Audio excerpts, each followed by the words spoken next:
1장 14절에 있는 말씀을 바탕으로 해서 우리의 자랑, 너희의 자랑, 제목을 한번 따라하겠습니다. 우리의 자랑, 너희의 자랑. 이와 같은 제목으로 하나님의 말씀을 드리도록 하겠습니다. 중국의 어느 두메산골에 머리가 약간 모자라는 외아들을 둔 아버지가 있었습니다. 이분이 멀리 출장하게 되었습니다. 그래서 아들을 불렀습니다. 내가 먼 곳에 가서 있는 동안 혹시 손님이 오시면은 이렇게 인사를 하거라. 그래서 종이에다가 인사말 3가지를 적어서 줬습니다. 아버지는 먼 곳에 가셨습니다.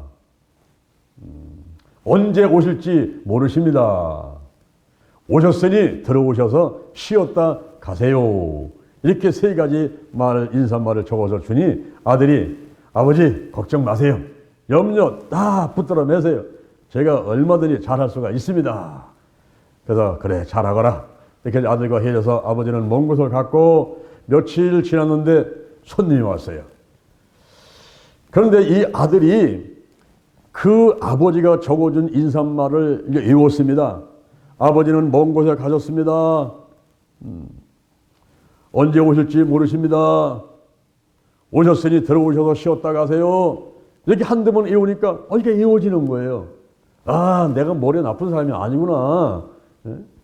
그런데 사람들은 나를 바보 취급하다니, 에이, 나를 바보 취급하는 그 사람들이 바보잖아. 내가 이렇게 머리가 똑똑한데, 에이, 더 이상 이 종이가 필요 없으니까 내가 태워버리자. 그래서 부엌에 들어가서 불에다가 던져가지고 그 종이를 태워버린 거예요. 아, 근데 손님이 왔습니다. 그래서 이제 인사를 하죠. 아버지는 먼 곳에 가셨습니다. 그때는 이 손님이 먼 곳에?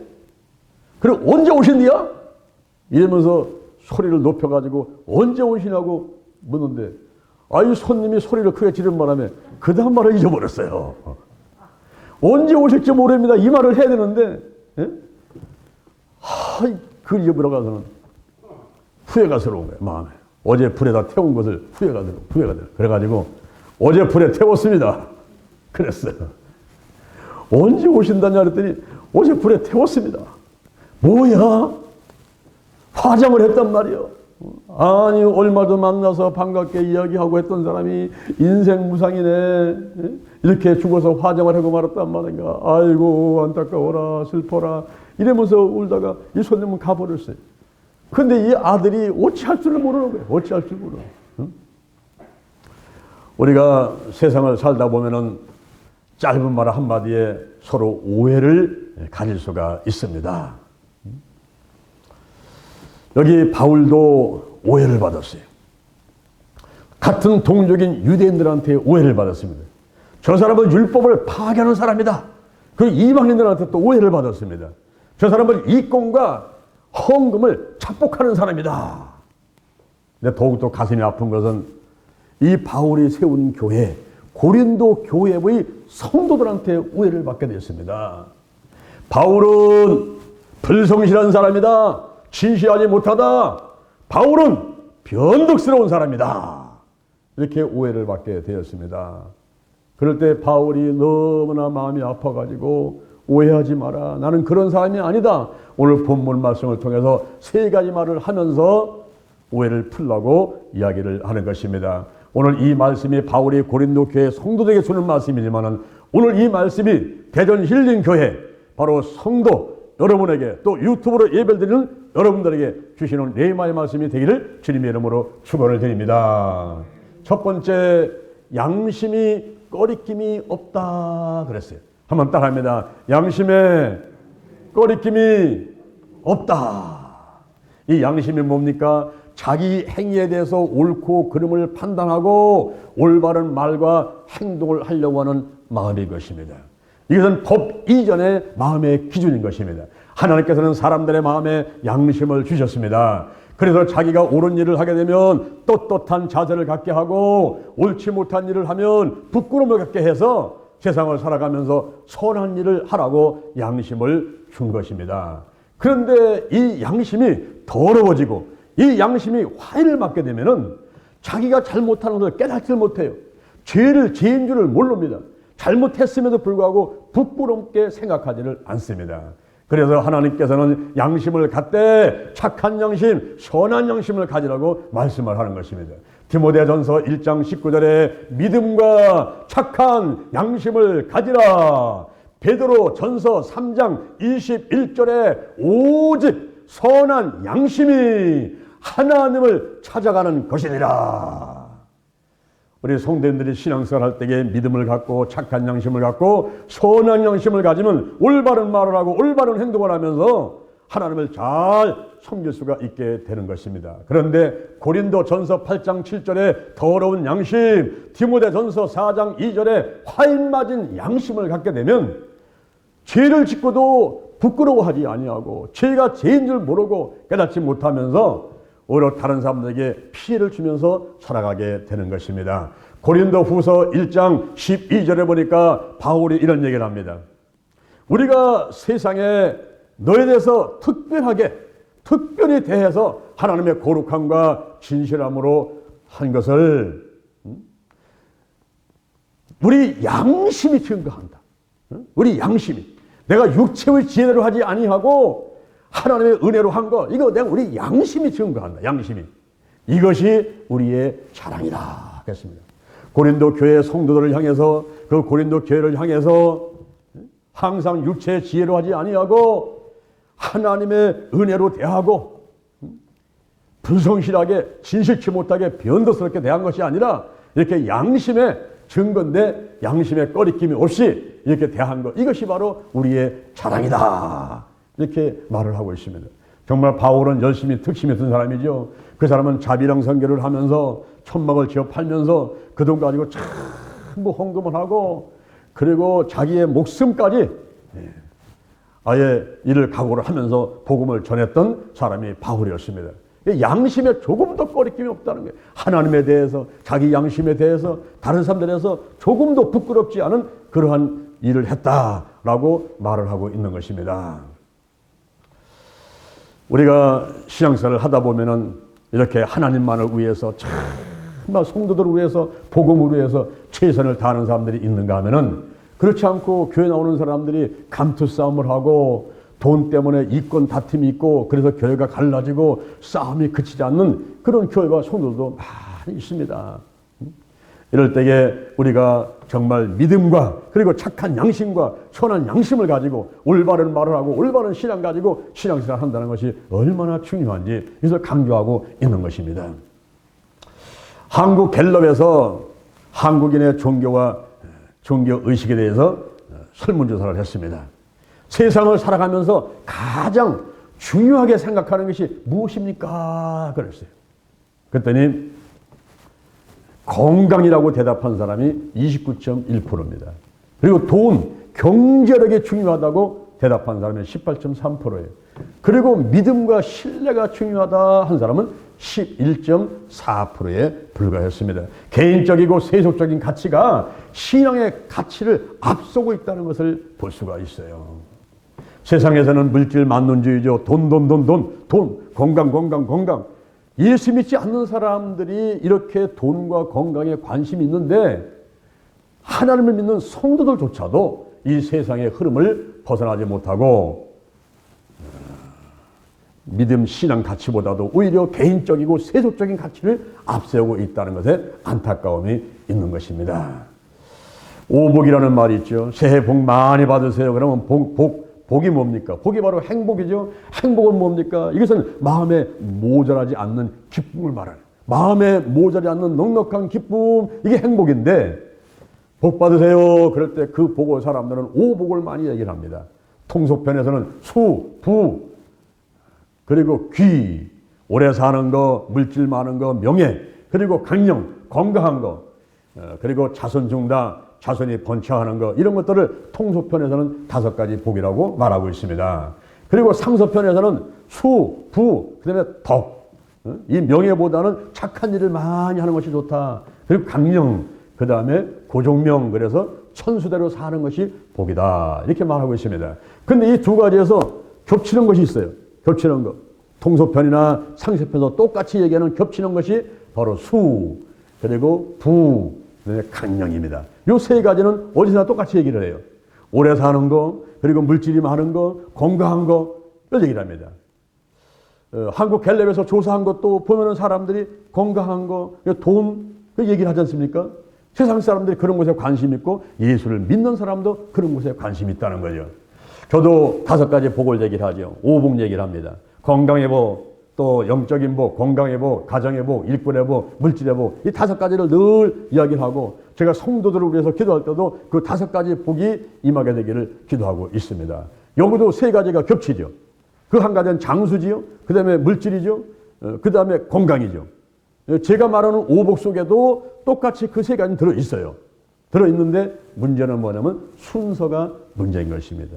활맞은 양심, 그리고 더러운 양심을 가진 사람들, 하나님을 믿지 않는 사람들, 이런 사람은 가장 중요하게 생각하는 것을 돈으로 생각합니다.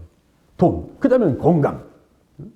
이걸 생각하는데 우리는 그 순서가 거꾸로 돼야 됩니다. 세상 사람이 생각하는 것하고는 다르게 우리가 순서를 잡아야 하는데 우리가 오래 살기를 원하죠. 사람들이 70년, 80년, 100년 이 땅에서만 오래 사는 게 아니죠. 그렇게 끝나는 게 아닙니다. 히브리서 9장 27절에 보니까 사람이 한 번 죽는 것은 정한 거예요.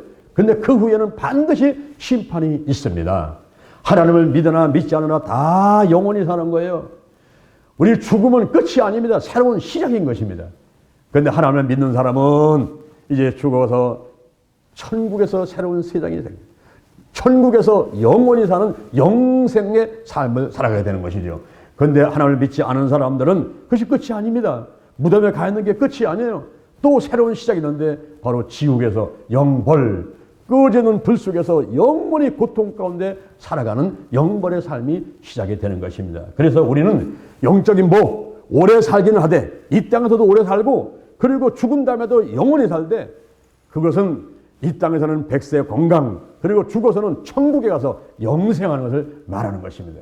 이것이 바로 영적인 복이에요. 그래서 이 땅에 살면서 성령 충만하고 말씀 충만하고 믿음 충만하고 착한 양심 선한 양심 가져가지고 뭐 하나님을 찾아오는 거예요. 하나님을 찾아오는 겁니다. 여러분들이 코로나 바이러스 가운데서 지금 하나님을 찾아왔어요. 또 유튜브가 예배 드립니다. 이것은 여러분의 마음 가운데 선한 양심이 있기 때문에 그렇게 할 수가 있는 것입니다. 할렐루야. 이런 영적인 복이 먼저 중요하다는 것이죠. 그 다음에는 건강의 복, 그 다음에는 가정의 복, 그 다음에는 일꾼의 복, 그 다음에 마지막이 물질의 복입니다. 돈도 중요하지만은 그러나 하나님보다 건강보다 앞설 수는 없다라고 하는 것입니다. 이렇게 우리가 순서를 잘 지켜서 신앙생활을 하면 하나님이 기뻐하시고 하나님께서 크게 복을 주실 줄로 믿습니다. 마음속에 믿음이 있고 마음속에 착한 양심이 있고 마음속에 선한 영심이 있는 사람들은 영적인 복, 건강의 복, 가정의 복, 일꾼의 복, 물질의 복 그런 순서대로 제대로 구하기 때문에 영혼이 잘된 같이 범사가 잘되고 강건하게 되는 복을 받아 누리게 되는 것입니다. 할렐루야. 여기 지금 사도 바울이 고린도 교인들을 향해서 말합니다. 우리 양심이 증거한다. 우리 마음 가운데는 믿음이 있고 착한 양심이 있고 선한 양심이 있고 내가 고린도 교회를 얼마나 사랑하는지 고린도 교회 성도를 얼마나 사랑하는지 우리 양심이 증거를 한다. 이것이 우리의 자랑이다. 오해를 하지 말라. 이렇게 말을 하고 있는 것입니다. 그 다음에 두 번째 한번 따라합니다. 하나님의 뜻에 순종한 것이다. 하나님의 뜻에 순종한 거라. 이렇게 얘기를 하고 있습니다. 이 사도 바울이 전도 여행을 하는데 맨 처음에 계획을 잡았을 때는 에베소에서 고린도에 갔다가 그 다음에 마게도냐 갔다가 또 고린도를 갔다가 그 다음에 예루살렘을 가는 이런 계획을 잡았습니다. 다시 말하면 고린도를 사랑하기 때문에 그곳을 2번을 방문하겠다라고 계획을 세운 겁니다.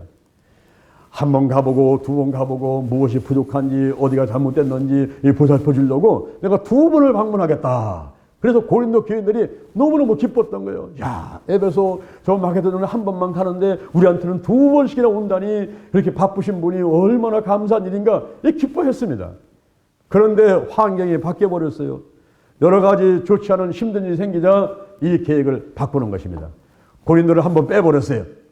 에베소 갔다가 마게도냐 갔다가 고린도로 가는 이러한 계획을 세웠습니다. 그랬더니 고린도 교인들이 입이 이만큼 나왔어요. 응? 이럴 수가.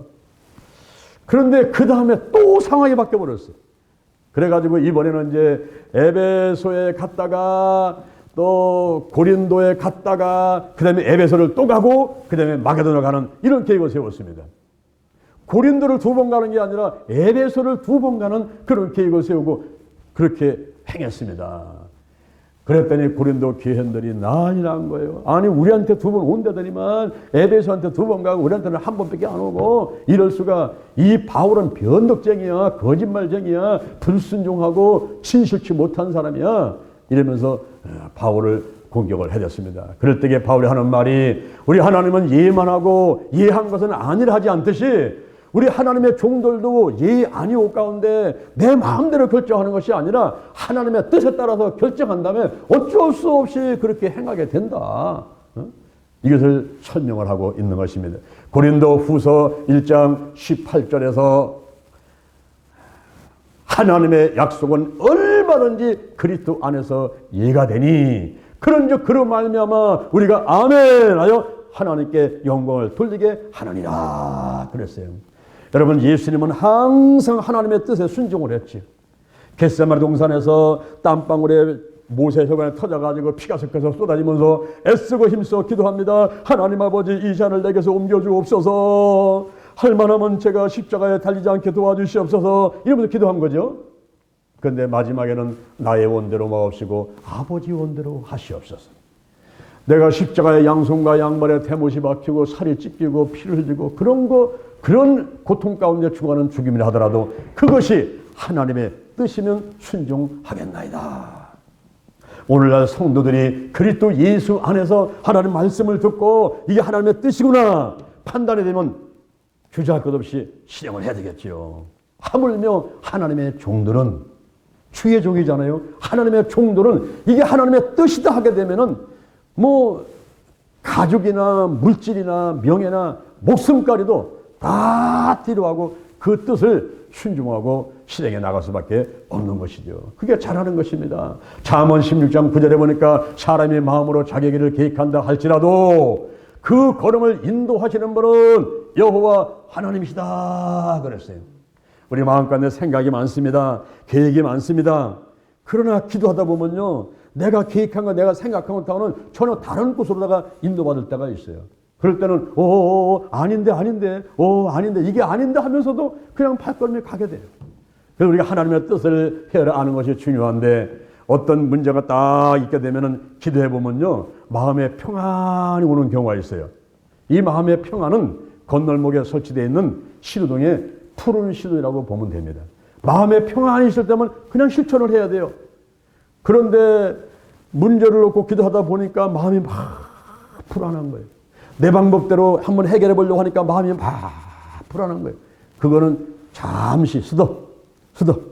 건널목에서 실동에 있는 빨간 실동과 같은 거예요. 스톱. 불안은 실동이 푸른 것이 아니라 빨간 실동이기 때문에 멈춰야 되는 것입니다. 그래서 우리가 하나님의 뜻인가 아닌가 이렇게 우리가 막 기도해 가면서 이제 마음속에 평안이 왔나 불안이 왔나 이 보면서 결정할 수가 있죠. 그럴 때 하나님의 뜻이면은 좌우 볼 것 없이 사람들 말 듣지 말고 그냥 추진 나가는 거예요. 데살로니가 전서 4장 3절에 하나님의 뜻은 이것이니 너희의 거룩함이니라. 데살로니가 전서 5장 16절 항상 기뻐하라. 쉬지 말고 기도하라. 범사에 감사하라. 이는 그리스도 예수 안에서 너희를 향하신 하나님의 뜻이니라. 할렐루야. 거룩함, 기뻐하는 거, 쉬지 말고 기도하는 거, 범사에 감사하는 건요, 이거 뭐 하나님의 뜻이니 아니니 따져볼 필요도 없고요, 그냥 실천해 나가야 되는 거예요. 이건 하나님의 뜻이기 때문에 거룩한 생활을 해야 되고, 그리고 항상 기뻐하고 쉬지 말고 기도하고 범사에 감사하는 건요, 더 이상 뭐 생각할 필요도 없어요. 그냥 실천하면 되는 것입니다. 그리고 너무 복잡하게 의사결정을 하지 말고 내가 지금 하려고 하는 일이 하나님께 영광인가? 다른 사람한테 유익한가? 나한테도 좋은가? 이 판단해 봐가지고서는 다 해당되면 그냥 실천하면 되는 거예요. 자 보세요. 여기 장유한 목사가 현재 성경을 연구를 해가지고 여기 주일날 예배 시간에 올라와가지고 설교를 하는 거예요. 이게 하나님의 뜻입니까? 아닙니까? 하나님께 영광입니까? 오케이. 다른 성도들한테 모든 우리 다른 분들한테 유익한 겁니까? 오케이. 저한테도 좋은 겁니까? 아유, 좋지요. 그러면 이거는 그냥 뭐 따질 것 없이 하나님 뜻이에요. 그냥 실천하는 겁니다. 그냥 실천. 그런데 우리가 하나님의 영광, 다른 사람 유익, 나한테도 유익한 걸 여기에 비춰보니까 예를 들어서 담배 피는 거다. 그러면 이 담배 피는 게 하나님께 영광입니까? 하나님께 영광이라면 하나님께서는 이 콧구멍을 이 울로 이렇게 불뚝같이 냈을 거다. 담배 피라고. 그런데 우리 몸을 흠없이 보존하라고 이렇게 말씀하고 있으니까 술, 담배라든가 이런 잘못된 음식들을 먹어가지고 내 몸을 해치는 걸 하나님은 안 좋아하세요. 그러니까 하나님께 영광이 아니죠? 하지 말아야죠. 다른 사람한테 유익합니까? 여러분, 담배 피는 사람보다도요, 옆에 있는 사람이 잘못하면 폐병에 더 빨리 걸릴 수가 있어요. 이 건물이 그 냄새가 나고 지저분해지고, 그리고 집안이 지저분해지고, 그래서 담배 피는 흡연 장소를 따로 해놓고 있지 않습니까? 그러니까 다른 사람한테도 유익하지 않단 말이에요. 본인한테는 어떻습니까? 폐에 안 좋지요. 이게. 그래서 이런 것은 하지 마라. 그래, 하지 마라. 배부르지 않은 음식을 왜 먹는 겁니까? 그래서 이런 것은 하지 말라. 그런데 이렇게 하나님께 영광이요, 다른 사람한테 유익한 거요, 나한테 유익한 걸 비춰봐가지고 다 해당되면 그냥 해버리는 거죠. 그게 하나님 뜻이죠. 그런데, 참 이게 하나님 뜻인지 아닌지를 영 이게 분별이 안 되는. 그럴 때는 표적을 구해야 돼요. 하나님 아버지, 이게 하나님의 뜻이면은 표적을 보여주옵소서. 이런 표적을 구할 때 하나님께서 표적을 보여준단 말이에요. 엘리야가 산꼭대기에 올라가가지고 3년 6개월 동안 비가 오지 않는 그 지역들을 위해서 하나님 아버지, 비를 내려주세요. 비를 내려주세요. 이 머리를 사타구니에다 집어넣고서 기도를 하지 않습니까? 그러다가 표적을 구하는 거예요. 비가 올 건가 안 올 건가. 종을 보냅니다. 한 번 보내니까 아무 징조 없어요. 또 보내니까 아무 징조 없어요. 또 보내니까 아무 징조 없어요. 7번을 갔다 오니까 주인님 지금 손바닥만한 구름이 나타났어요. 손바닥만한 구름. 그랬더니 엘리야는 그걸 보고 됐다. 비가 온다지.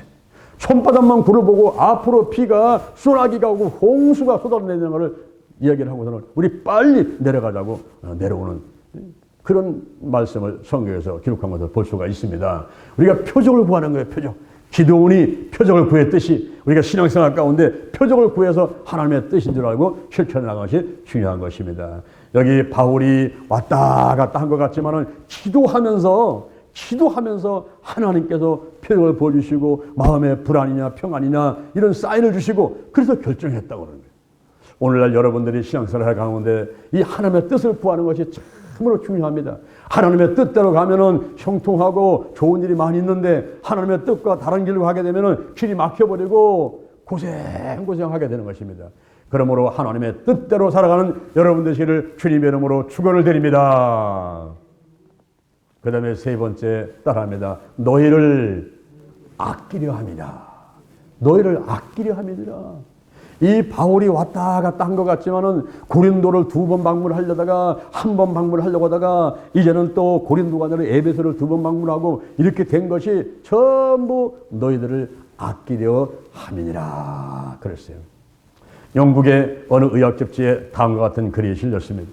한 어머니가 5살 된 아들을 데리고 점쟁이한테 점을 치러 갑니다. 점쟁이가 그 아들을 보더니만 5살 된 그 아들을 보더니만 혓바닥을 떡 치면서 아이고 안 됐네. 이 아이는 43살까지밖에 살지 못하겠네 했어요. 어린아이가 5살짜리지만은 그 말이 43살까지밖에 살지 못한다는 그 말이 마음속에 그냥 새겨져 버린 거예요. 그래서 자라면서 이 아이는 늘 마음속에 나는 43살까지밖에 살지 못한다. 43살까지 살지 못한다. 낙심하고 절망합니다. 몸이 조금만 아프면 아이고 내가 죽을래나. 그럼 너무나 마음이 불안하고 초조해가지고 마약에 손을 대고 마약을 하면서 하루를 견뎌가는 거예요. 드디어 43살 생일날이 왔습니다.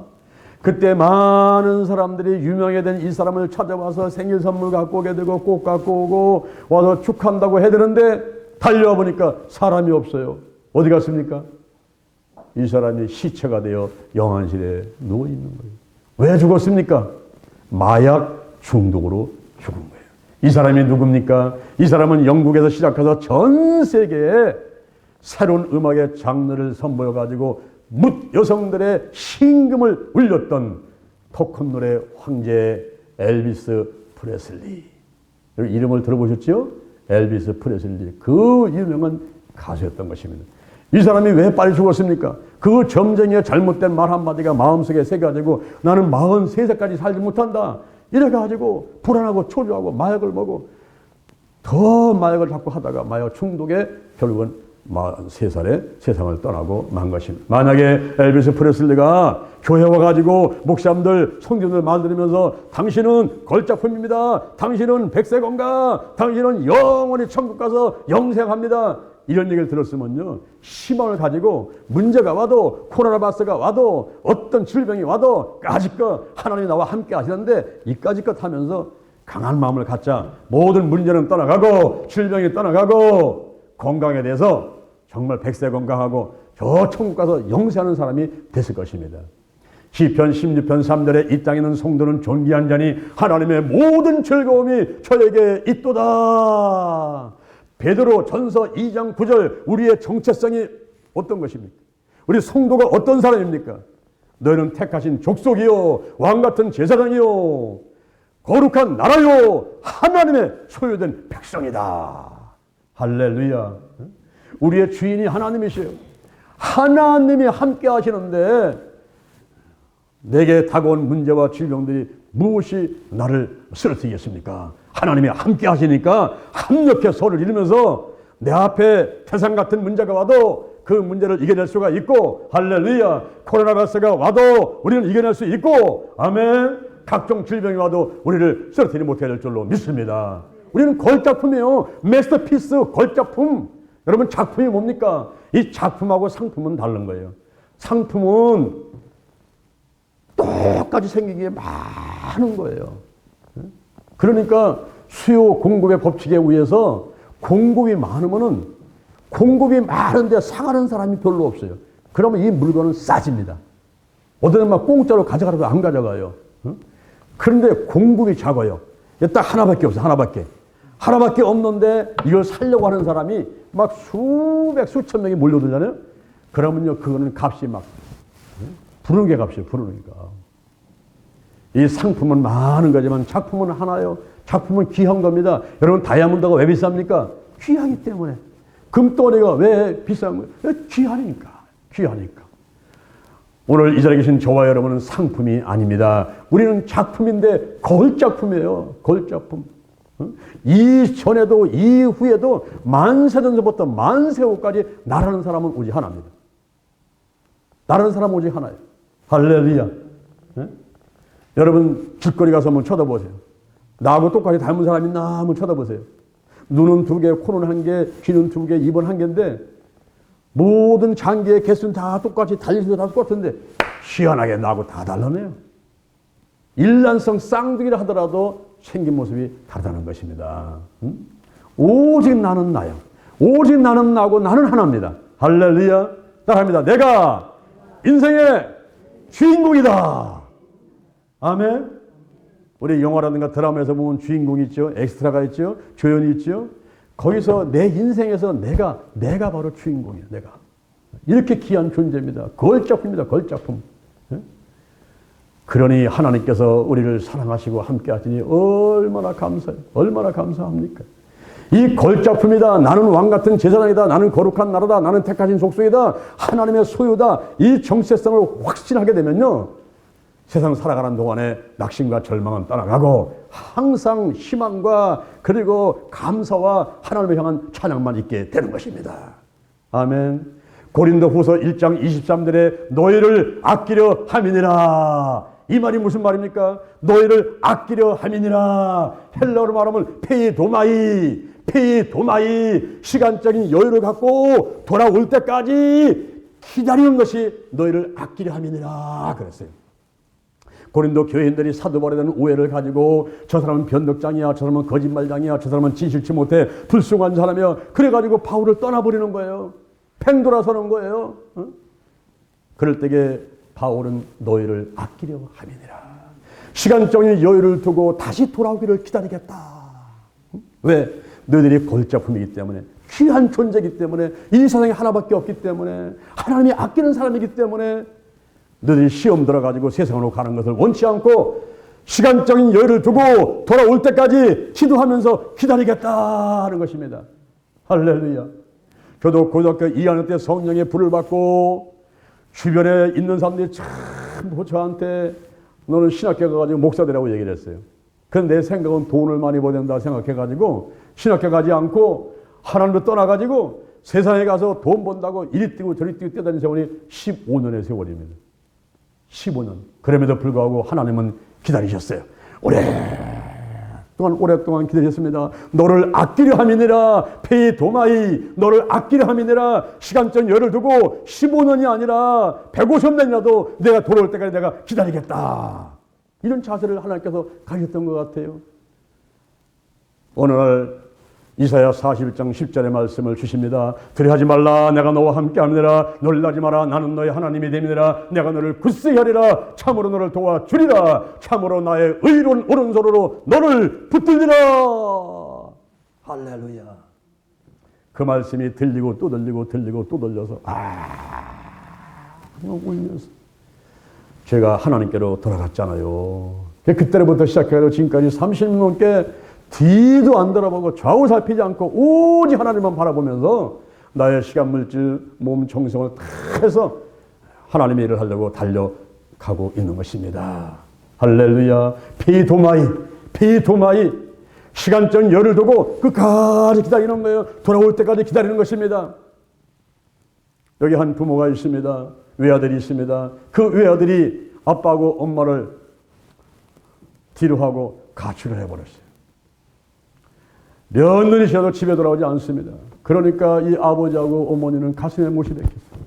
하나밖에 없는 아들이 집을 나가가지고 어떻게 사는지 소식도 없고 오지도 않으니까 밥을 먹어도 밥맛이 없고 잠을 자도 잠이 안 오고 오직 그 아들 생각이에요. 아들 생각. 그래서 아들을 위해서 집에 돌아가달라고 새벽기도마다 나가서 기도하고 열심히. 그런데 어느 날 죽은 줄 알았던 그 아들로부터 편지가 왔어요. 제가 아빠 엄마를 떠나가지고 이렇게 객지에 와서 고생하다 보니까 아빠 엄마의 사랑이 얼마나 귀한 것인지를 알았습니다. 근데 제가 죄를 많이 짓고 오랫동안 집을 나와 있다 보니까 제가 용기가 나질 않습니다. 집에 가고 싶기는 한데 집에 갈 용기가 나질 않습니다. 그러니 아빠 엄마가 저를 용서하고 저를 받아주신다는 그런 생각이 있다면은 우리 집 앞에 있는 감나무에다가 하얀 손수건 하나 걸어놔 주세요. 하얀 손수건 하나 걸어놓으시면은 제가 그 손수건을 보고 아빠 엄마가 나를 용서했구나 하고 용기를 가지고 집으로 달려갈 것입니다. 이런 편지가 온 거예요. 그날 저녁에 이 아버지 어머니가 잠을 자겠습니까? 하얀 손수건을 하나만 감나무에다 갖다가 이렇게 매달았는데 이게 바람 불어가지고 날아갈까 봐. 그러면 우리 아들이 아빠 엄마가 용서 안 했거나 그냥 갈까 봐 잠을 못 자고서는 아버지 어머니가 겨대로다가 감나무에 올라가는 거예요. 가가지고 흰 마스크도 갖다 걸고 하얀 손수건도 갖다 걸고 하얀 수건도 갖다 걸고 또 덮고 있던 헛이불도 뜯어가지고 그것도 갖다 걸고 그 이튿날 아들이 버스 타고 지나다 보니까 그 집 앞에 있는 감나무가 하얀 감나무가 되는 거예요. 온갖 하얀 천은 다 갖다 걸어놔가지고 하얀 감나무가 있는 거예요. 아이고 우리 아빠 엄마가 나를 기다리고 있구나. 버스 내려가지고 탁 흘려오니 이 아빠 엄마가 버선발로 뛰어나가서 아들을 끌어안고 우리 아들 잘 왔다. 우리 아들 잘 왔다. 내가 너를 사랑한다. 얼마나 기다렸는데 이게 바로 페이도마이 너를 아끼려 함이니라. 시간적인 여유를 두고 1년 됐든 3년 됐건 10년 됐건 돌아올 때까지 기다리는 마침내 돌아왔을 때에 끌어안아주며 용서하며 축복해주고 사랑해주는 이런 관계가 바로 너를 아끼려 함이니라. 사도 바울이 고린도 교회 성도들 향해서 나 때문에 시험 들지 말고 교회를 떠난 사람들은 다 돌아와라.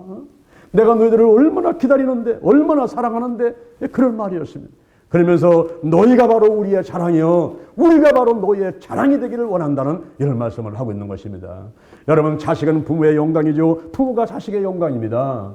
성도가 하나님의 영광이고 하나님이 우리의 영광입니다. 할렐루야. 대전 힐링교회 바로 성도 여러분이 장정 목사의 영광이고 바로 장정 목사가 여러분의 영광이 되어야만 되는 것입니다. 할렐루야. 우리의 자랑, 너희의 자랑. 이럴 때에 그 단체와 그 가정과 그 교회가 아름다운 가정과 교회가 되고 하나님의 큰 사랑과 축복을 받아 누릴 수가 있게 되는 것입니다. 한번 제목을 따랐습니다. 우리의 자랑, 너희의 자랑. 할렐루야. 우리 서로서로 자랑되는 한 주간 되기를 주님의 이름으로 축원을 드립니다. 사람은 앞한절에 한번 손을 얹으시길 바랍니다. 저의 기도를 따라 하시기 바랍니다. 여호와 하나님을 찬양합니다. 예수님 찬양합니다. 성령님 찬양합니다. 성령님이여 인정합니다. 모셔드립니다. 오시옵소서. 불같이 바람같이 물같이 임하소서. 더 강하게 더 뜨겁게 더 충만하게 임하소서. 임하소서. 내 안에 계신 성령이여 넘쳐 흐르소서. 내 가족에게 이웃으로 한국으로 세계로 넘쳐 흐르소서. 생각나게 하시고 가르쳐 주시고 인도해 주시고 운행하시옵소서. 제게 복의 복을 더하소서. 영적인 복, 건강의 복, 가정의 복, 일꾼의 복, 물질의 복을 주옵시고 나의 지경을 넓혀주시고 주의 손으로 나를 도와주셔서 환난에 벗어나 근심이 없게 하여 주옵소서. 영권, 인권, 물권이 필요합니다. 영력, 지력, 체력, 도덕력, 정직, 성실, 근면, 충성, 온유, 겸손, 인내, 감사로 무장했습니다. 나사렛 예수 그리스도의 이름으로 멸하니 죽음의 영, 우상의 영, 거짓의 영, 음란의 영, 미움의 영, 욕심의 영, 교만의 영, 의심의 영, 가난, 저주, 실패, 질병의 영들이 드러나고 떠나갈지어다. 근심, 의심, 욕심, 염려는 떠나가라. 쓴뿌리, 나쁜 습관들, 가난, 영, 혼, 유, 환경의 각종 질병들이 고침을 받을지어다. 떠나갈지어다. 떠나갔다.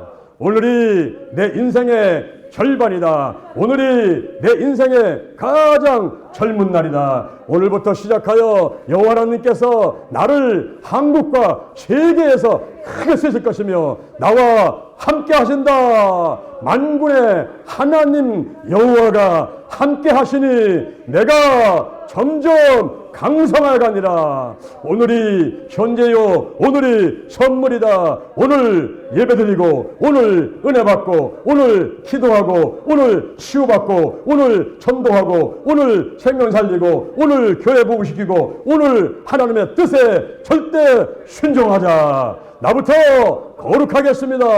거룩한 성도가 되자. 거룩한 교회가 되자. 거룩한 가정이 되자. 거룩한 나라가 되자. 좋은 일이 일어났습니다. 좋은 일이 일어났습니다. 좋은 일이 일어났습니다.